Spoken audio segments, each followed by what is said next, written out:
Hi, this is Pat Iyer with Legal Nurse Podcast, and today I have with me an acute care nurse practitioner. She has 32 years of experience, and she specializes in neurocritical care and endovascular neurosurgery. She is on the staff of Johns Hopkins in Baltimore, and she's lectured extensively both nationally and internationally. I would like to introduce to you Felissa Caserta. Congratulations for getting on the show, Felissa. Thank you so much, Pat, for inviting me. I feel honored. And in addition to her clinical role, Felissa runs a nurse success consulting practice, and she'll give you some information about that and how to stay in touch with her at the end of the program.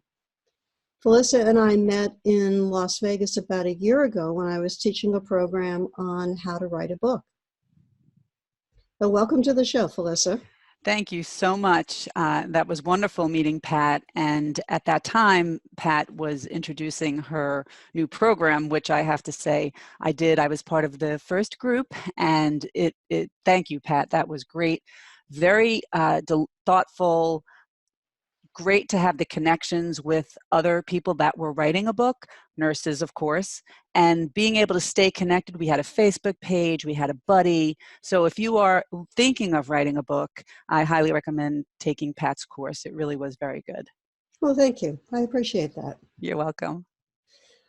Because neurocritical care and neurosurgical issues play such a big part in complications that legal nurse consultants might be involved with from the litigation standpoint, I thought it would be appropriate to have you talk about, first of all, what are some of the common errors that you have seen that nurses make with neurological assessments? Yes, thank you, Pat. I will say that I have done some expert chart review and have come across some of these myself. And one of the main things, the key things, is that if a nurse does not establish a neurologic baseline, that's sort of the first thing. If you have a patient that gets admitted with dementia, we don't want a nurse to make an assumption that, oh, they're demented, I don't expect them to be oriented. You need to get the baseline. The nurse needs to get the baseline from the family. They may be oriented and just have some memory issues. So establishing a baseline is really critical.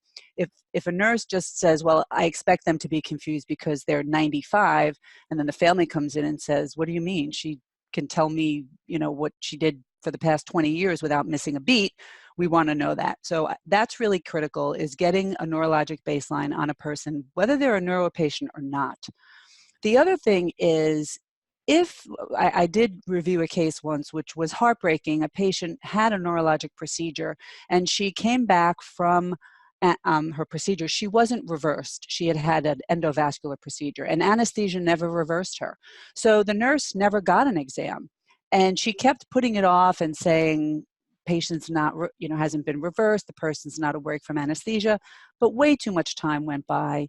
And really, by the time they did realize that the patient needed to be awake, she had infarcted both of her frontal lobes, and that nurse had the responsibility to get a neuro exam when that person came back from the procedure. So again, making sure you get a baseline if you are receiving a patient. Neurologic patient should always be, if a nurse is receiving a patient, they should always be reversed. So that's something to look for if the patient's had a neurologic procedure. As soon as they come back, they need to be following commands. And of course, that communication in transfer of custody.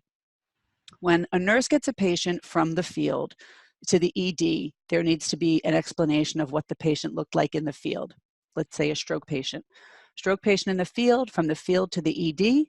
Then the ED nurse needs to tell the floor nurse the exact thing, then the floor nurse or ICU nurse to the next level of care, ensuring that the exam and what the person looks like is really clearly established, so that on the ride from the ED to the floor, the exam could change. So through the transfer of custody, that communication is really important about the neurologic exam. Another thing is, if a nurse sees something is wrong with the patient. So it's recognizing subtle cues, and we'll talk a little bit more about the exam if you would like as we go on.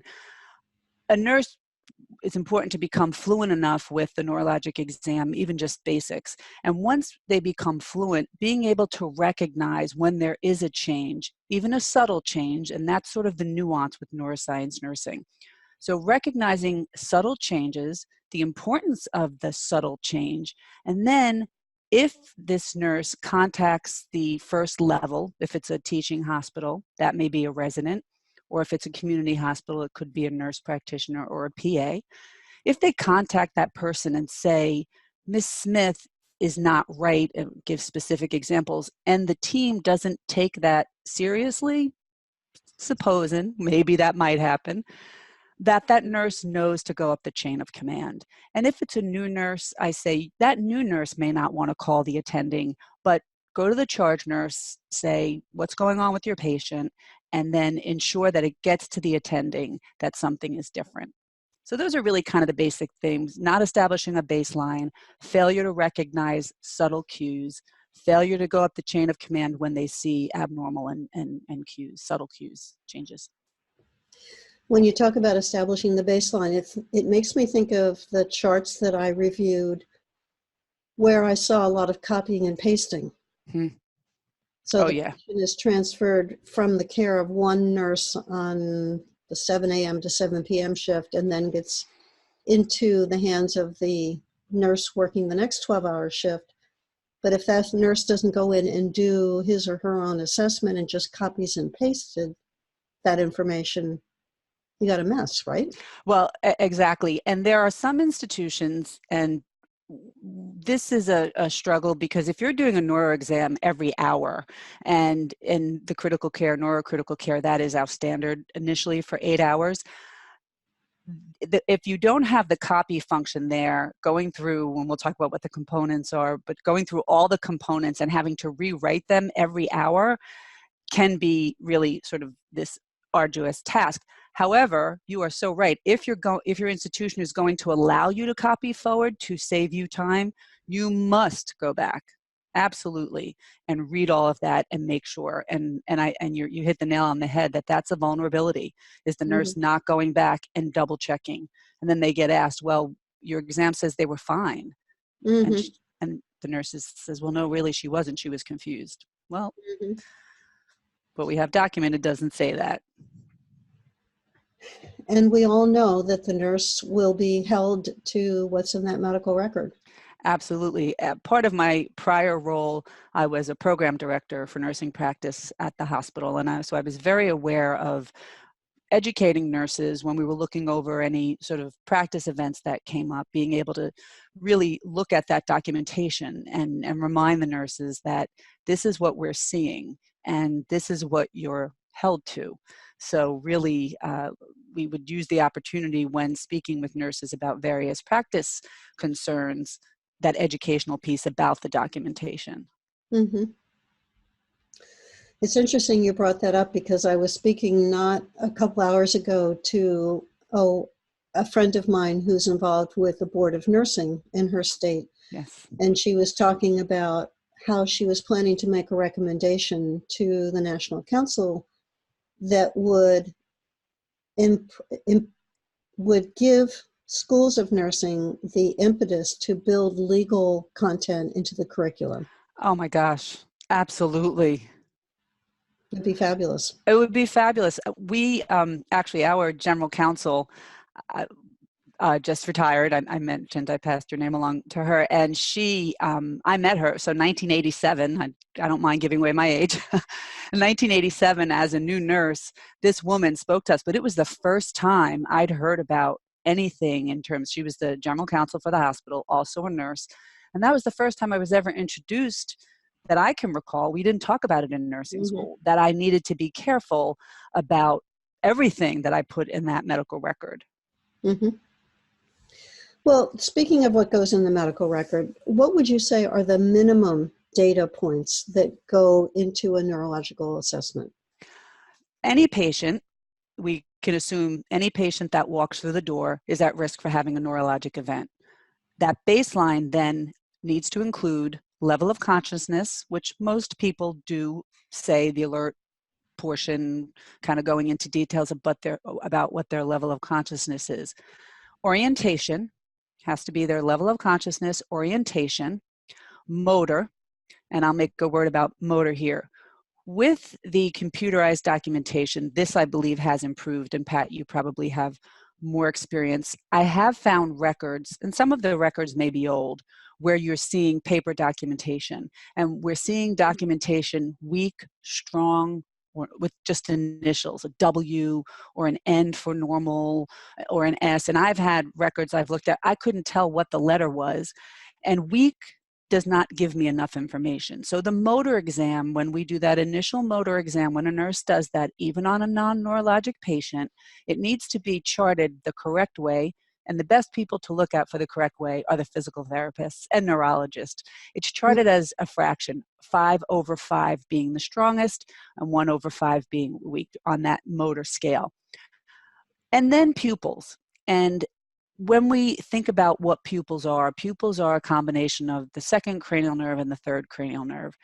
So if a patient is going to have a change, most likely a level of consciousness may change, but if the patient is sleeping, you're getting the exam in the middle of the night, checking pupils at least gives us an indication if there's anything going on in the brainstem, which is everything that I have done as a neurologic nurse and nurse practitioner is to be able to identify when a patient is on the verge of herniating, when they have increased ICP.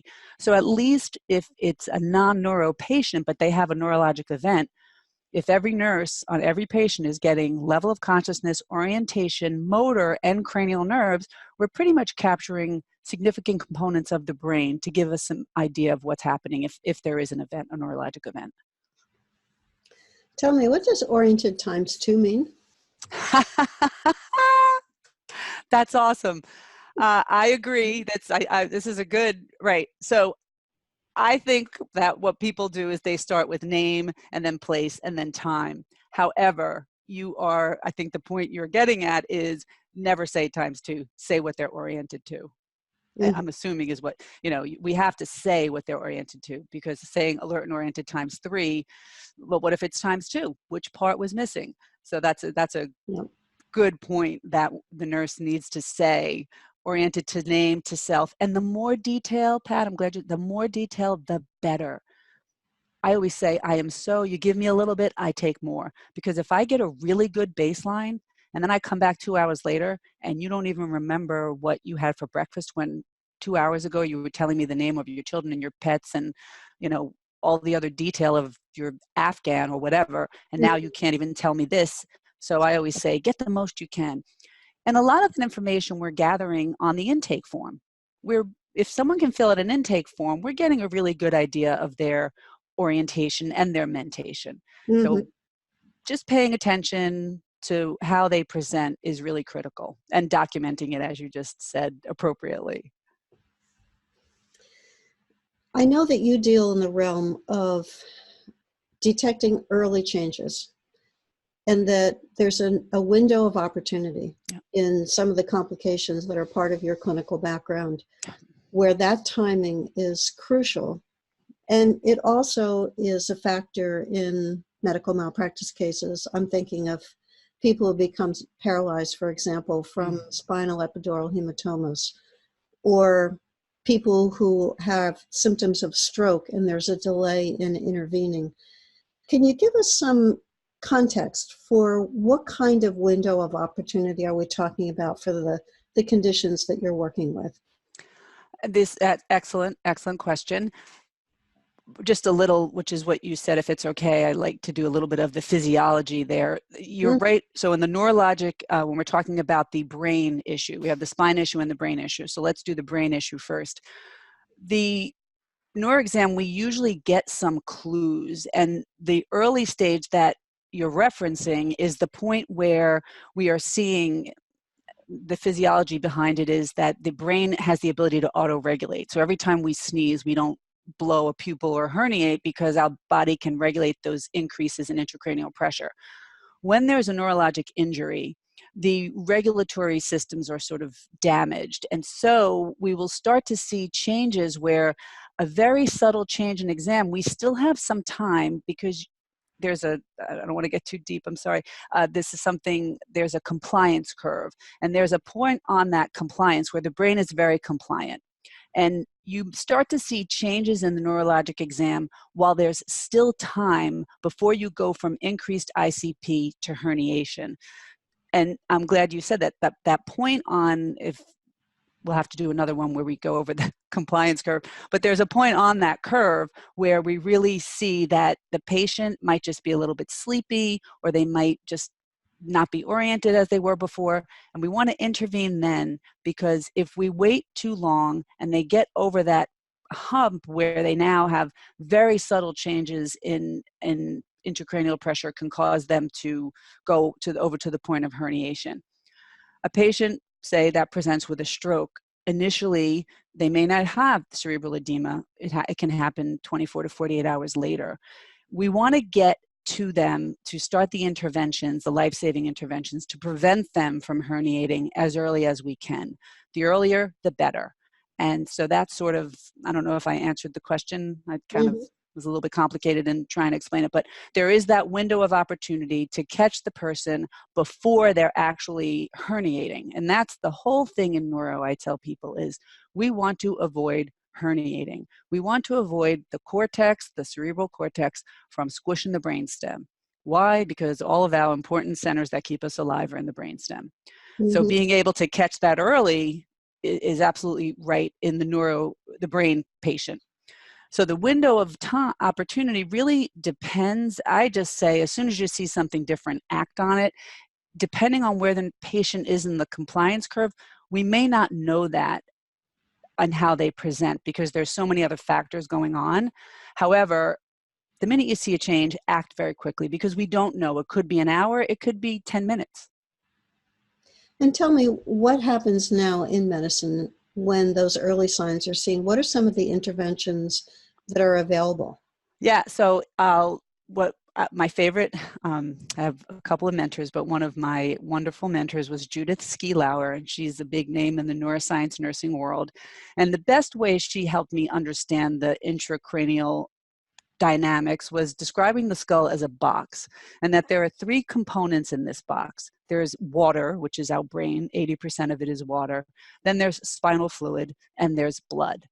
Every intervention that is happening in a neurologic patient, we're on the brain pathology now, I definitely want to get back to the spine, but in that brain patient, every intervention that we do in the hospital, whether it's medical interventions or nursing interventions, are geared at keeping or decreasing one of those three components to prevent the person from having a herniation event.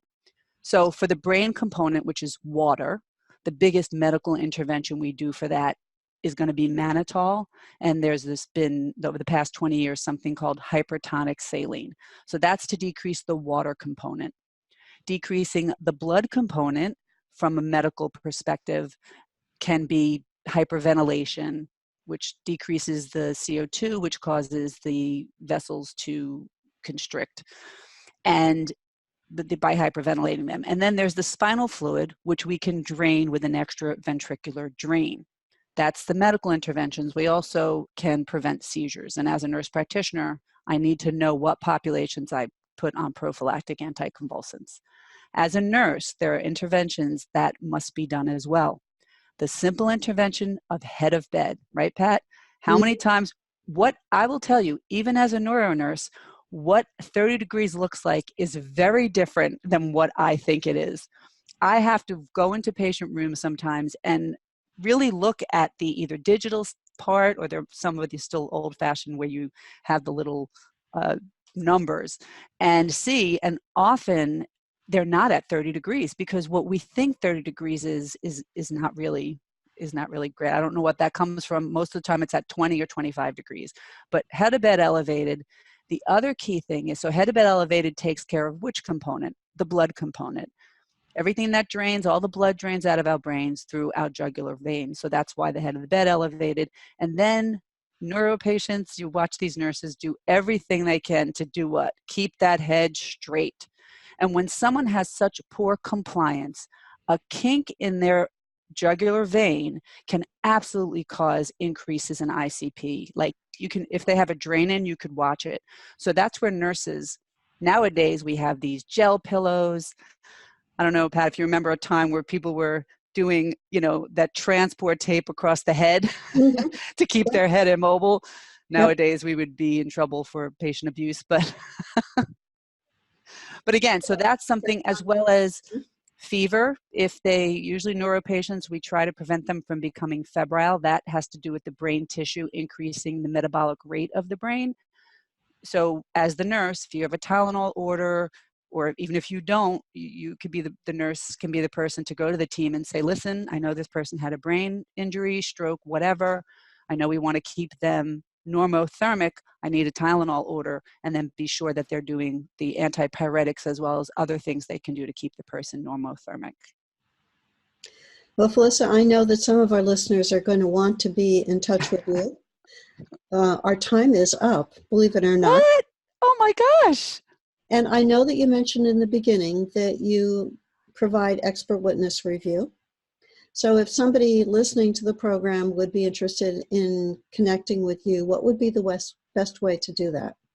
At this point, you can email me. I think the spelling of my name will be listed, Felissa Caserta, and my email is fcasert1@jhmi.edu. Can I make one more, the spine issue? I apologize. I went off about the brain issue, but the spine issue, the time window is very limited as well. And when the nurse, that exam must include the motor as we described, and additionally the sensory. And it's sharp and dull. It's a pain in the neck to do it, but the nurse absolutely needs to be doing that to be able to see when there is a change in sensory. And again, you got to act fast, because just like time is brain for stroke, time is brain for spinal cord. Same thing. You're going to stroke the cord. You're going to bleed into the cord. And so that's when you were saying what's the time window, it can be pretty immediate. We don't want to lose any and damage any of that tissue. Well, thank you so much for sharing your expertise with us. It's been great and very, very fast half hour. I know. I can't even believe it. I hope that it was helpful, but if I've just made more questions than not, again, people can reach out to me via email. I can also, if I get enough people reaching out, I could create a little webinar and we can have sort of a virtual neuro class. Perfect. Would you say your email address again, please? Oh, sure. I'm sorry. F as in Felissa, and it's Caserta, C-A-S as in Sam, E-R-T as in Tom, and the number 1 at J. Johns H. Hopkins M. Medical I Institution, JHMI.edu. Perfect. Thank you so much. I appreciate it. Thank you very much, Pat, for having me here. And thank you to you who's listening to this program. You are the reason that I keep coming back week after week with new programs to provide you with education about the legal nurse consulting role. I appreciate your comments and suggestions for programs, and be sure to return next week when I'll have a new interview for you.